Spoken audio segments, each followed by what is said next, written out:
Assalamualaikum warahmatullahi wabarakatuh. Innal hamdalillah nahmaduhu wa nasta'inuhu wa nastaghfiruh wa na'udzu billahi min shururi anfusina wa min sayyiati a'malina. May yahdihillahu fala mudilla lahu wa may yudlil fala hadiya lahu. Wa ashhadu an la ilaha illallah wahdahu la sharika lahu wa ashhadu anna Muhammadan 'abduhu wa rasuluh. Ya ayyuhalladzina amanu taqullaha haqqa tuqatih ولا تموتن إلا وأنتم مسلمون. يا أيها الناس اتقوا ربكم الذي خلقكم من نفس واحدة وخلق منها زوجها وبث منهما رجالا كثيرا ونساء واتقوا الله الذي تساءلون به والأرحام إن الله كان عليكم رقيبا. يا أيها الذين آمنوا اتقوا الله وقولوا قولا سديدا يصلح لكم أعمالكم ويغفر لكم ذنوبكم ومن يطع الله ورسوله فقد فاز فوزا عظيما. أما بعد. Saudara pendengar bersama Hadi Syahudin, saya pendengar yang Allah sekalian, alhamdulillah bersyukur kita pada Allah Subhanahu wa taala yang melimpah kurnianya pada waktu ini dapat kita menyambung kembali kepada tafsir. Dan saudara yang dirahmati dan dikasihi Allah sekalian, kita berada pada ayat yang ke-68 hingga seterusnya daripada surah Taha, iaitu firman Allah Subhanahu wa taala, أعوذ بالله من الشيطان الرجيم قلنا لا تخف إنك أنت الأعلى وألق ما في يمينك تلقف ما صنعوا إنما صنعوا كيد ساحر ولا يفلح الساحر حيث أتى فألقي السحرة سجدا قالوا آمنا برب هارون وموسى. صدق الله العظيم. Kami berfirman, jangan takut, sungguh engkau lah yang unggul, dan lemparkan apa di tangan kananmu, nescaya akan menelan apa yang mereka buat. Apa yang mereka buat itu hanyalah tipu daya, penyihir belaka, dan tidak akan menang ahli sihir itu dari mana pun dia datang. Lalu para ahli sihir itu tunduk sujud seraya berkata, kami telah beriman kepada Rabbnya Nabi Harun dan Nabi Musa alaihi wassalam. Tuan-tuan dan hadirin yang dikasihi sekalian, berikut yang lalu kita telah bincangkan bagaimana Allah menjelaskan nama sana'u kaidu sahir wala yuflihu sahir haitsu ata. Ketika ahli sihir menyaksikan kejadian itu, mereka yang ada keahlian dalam bidang sihir termasuk dengan berbagai caranya, maka mengetahui dan yakin bahawa apa yang dilakukan oleh Musa ini bukanlah termasuk dalam ilmu sihir ataupun tipuan yang mereka lakukan. Mereka kini yakin bahawa perkara itu adalah kebenaran yang tidak boleh ditolak. Mereka yakin bahawa tidak ada yang mampu melakukannya melainkan Zat yang mengatakan sesuatu kun fayakun, jadi maka jadilah. Pada waktu itulah ahli sihir ni semuanya tersungkur sujud kepada Allah dan menyatakan, kami beriman kepada Rabb semesta, Allah Tuhan sekalian alam, Tuhan Nabi Musa dan Nabi Harun. Para pendengar yang nanti dan dikasihi Allah sekalian, dahulu kita telah bincangkan dalam surah Asy-Syu'ara. Kalau tuan-tuan masih ingat lagi bagaimana Allah menggunakan dalam surah Asy-Syu'ara yang kita perhatikan dahulu, amanna birabbil alamin, Rabbi Musa wa Harun. Dulu ayat 47 hingga 48 dari surah Asy-Syu'ara yang pernah kita bincangkan. Kami telah beriman, kami beriman dengan sepenuhnya kepada Tuhan sekalian alam, Rabbi Musa wa Harun. Artinya ahli sihir ni bila mereka mengatakan, sebaik saja mereka mengatakan kami beriman kepada Tuhan sekalian alam, maka sudah pun terbantah, sudah pun tertolak tanggapan Fir'aun yang mungkin menyangkakan amanna bi Rabbi Musa wa Harun, kami kalaulah Allah menyatakan amanna bi Rabbi Musa wa Harun, kami beriman Tuhan Nabi Musa dan juga Tuhan Nabi Harun, mungkin ada possibility dalam sangkaan orang menyaksikan perkara tersebut, pertemuan, pertandingan tersebut, mereka mengatakan sekarang telah terbukti keimanan mereka kepada Fir'aun. Kerana waktu kecil dahulu Musa pernah dijaga oleh Fir'aun.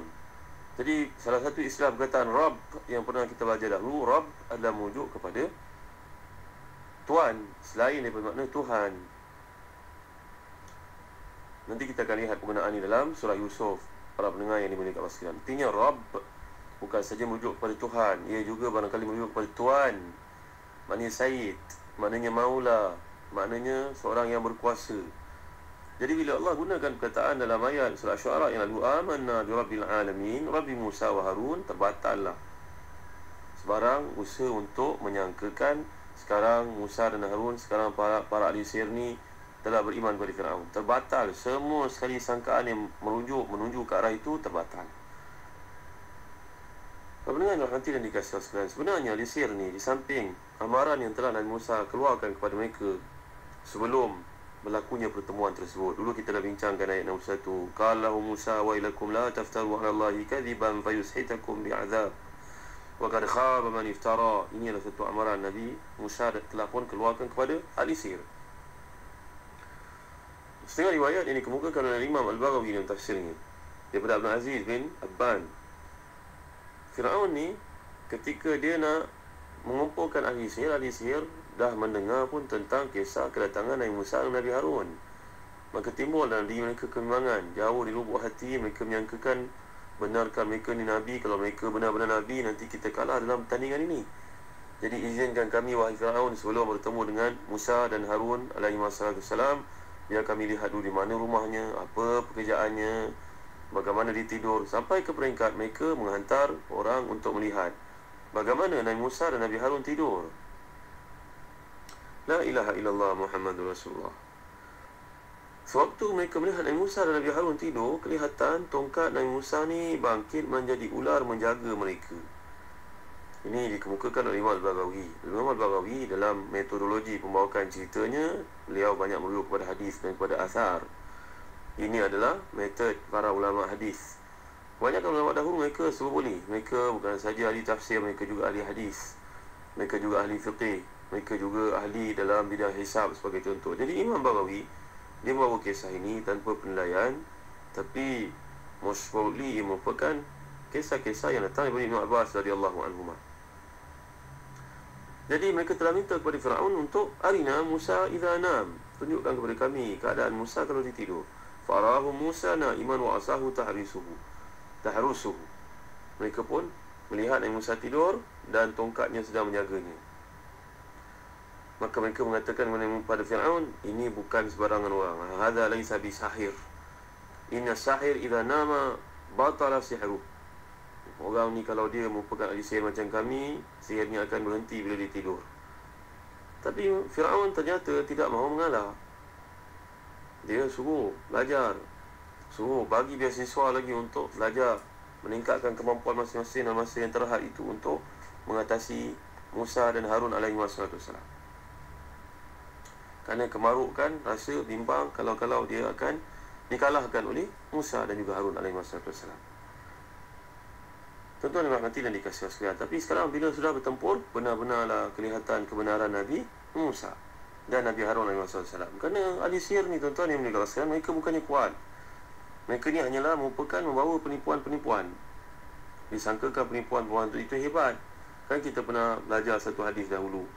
Bila Nabi Muhammad sallallahu alaihi wasallam sedang sembahyang, maka datanglah jin ifrit mengganggu baginda sallallahu alaihi wasallam. Nabi sedang sembahyang diganggu oleh jin ifrit. Dan hadis ini merupakan hadis sahih riwayat Bukhari Muslim, muttafaqun alaihi. Dalam Kitabul Masjid, sebagai contohnya dalam riwayat Muslim. Hadis riwayat Abu Hurairah.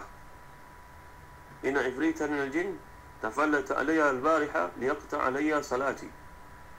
فأمكنني الله منه فأخذته فأردت أن أربطه على سارية من سواد المسجد حتى تنظر إليه كلكم فذكرت دعوة أخي سليمان ربي هب لي ملكا لا ينبغي لأحد من بعدي. Nabi Muhammad SAW ini kita dah kisahkan perkara ini ketika mentafsirkan surah Sad yang lalu. Nabi Musa sedang sembahyang, Nabi Muhammad SAW sedang sembahyang, Nabi Muhammad SAW sedang salat. Tiba-tiba datanglah ifrit untuk mengganggu Nabi agar lupa bilangan rakaat. Kalau Nabi Muhammad diganggu oleh ifrit, ketua jin, kalau kita ni private jin pun kita sudah lalai, tuan-tuan ni boleh kat sekalian.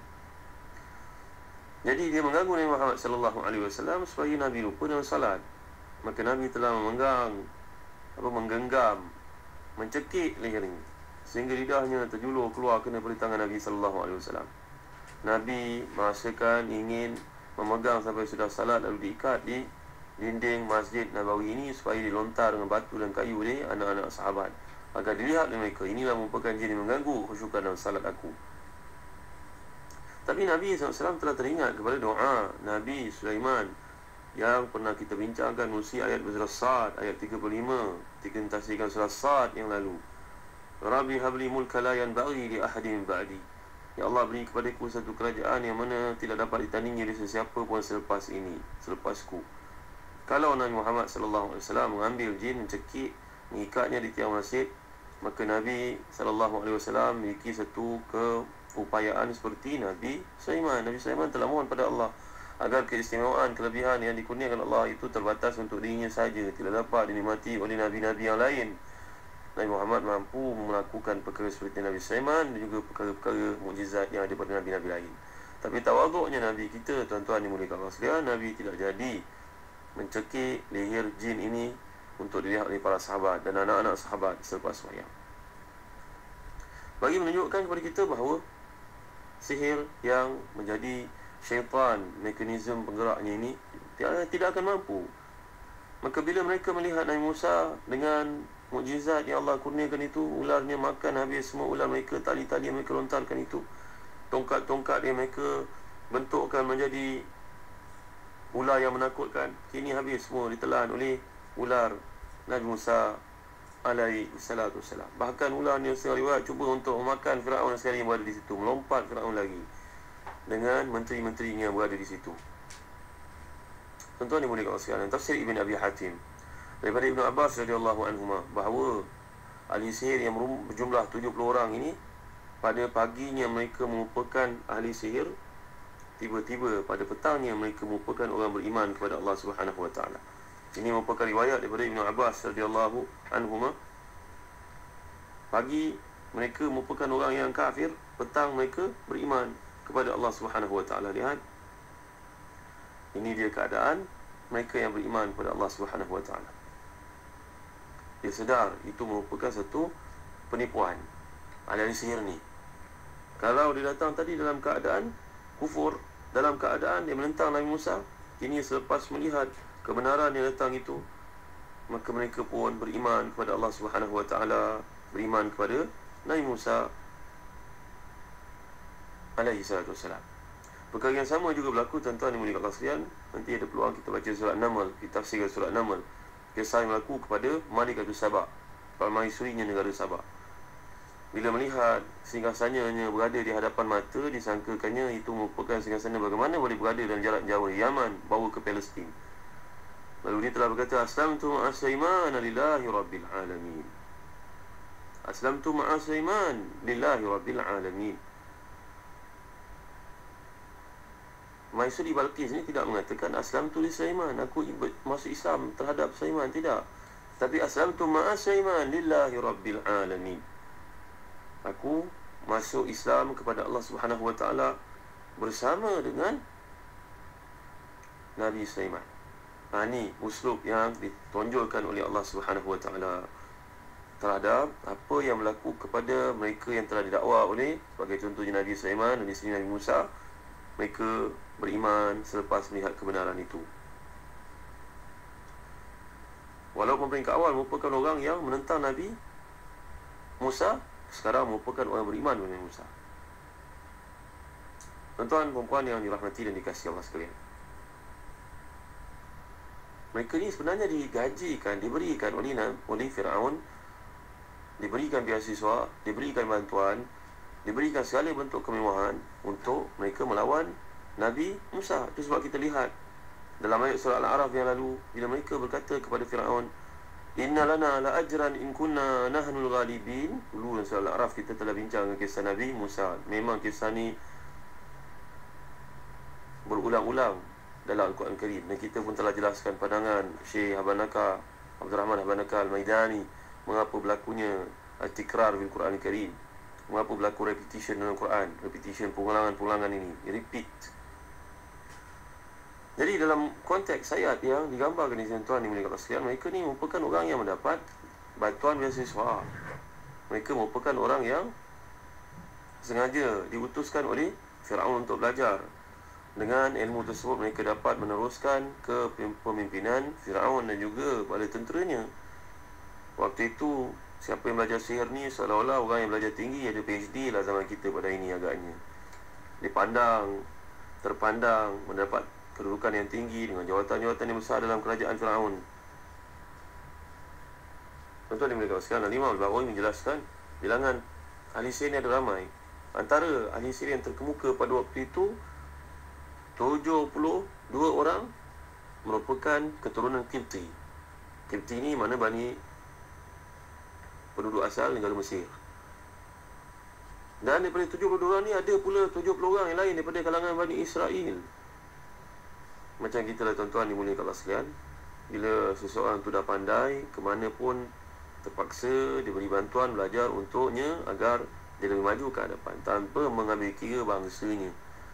Negara kita sendiri pun sebagai contohnya, bangsa Melayu ke, bangsa Cina ke, bangsa India ke, asalkan dia menyumbang kepada kemajuan, maka sewajarnya diraikan. Maka itulah yang berlaku dalam sejarah kepimpinan kerajaan Firaun. Dalam kisah ni kemukakan Imam Al-Baghawi, ternyata ahli sihir ni bukan sahaja terhad kepada golongan Qibti, iaitu bangsanya Firaun sahaja. Rupa-rupanya ada juga ramai dari kalangan Bani Israel, dari keturunan yang sama dengan keturunan Nabi Musa dan Nabi Harun alaihissalam. Kali ini ada disebutkan satu riwayat daripada Al-Hasan, riwayat daripada Ibn Abbas radhiyallahu anhuma. InsyaAllah kita akan lanjutkan perkara ini kuliah akan datang. Apakah kesudahan yang berlaku kepada ahli sihir ini? Apa tindakan Firaun? Terkejutnya Firaun bukan main melihat kepada apa yang berlaku, dan bagaimana pula mengelakkan rakyat daripada menyokong usaha Nabi Musa dan Nabi Harun alaihissalam yang kini mendapat sokongan daripada golongan yang tidak disangka-sangka oleh Firaun, iaitulah ahli sihir ini. Nanti kita akan lihat yang kuliah akan datang apa tindakan Firaun yang berikutnya, tindakan mereka yang berkuasa terhadap orang yang lemah. Allahu a'lam wa sallallahu ala sayyidina Muhammad wa ala alihi wa sahbihi wa baraka wa sallam. Walhamdulillahi rabbil alamin. Wa barakallahu fikum. Wassalamu alaikum warahmatullahi wabarakatuh.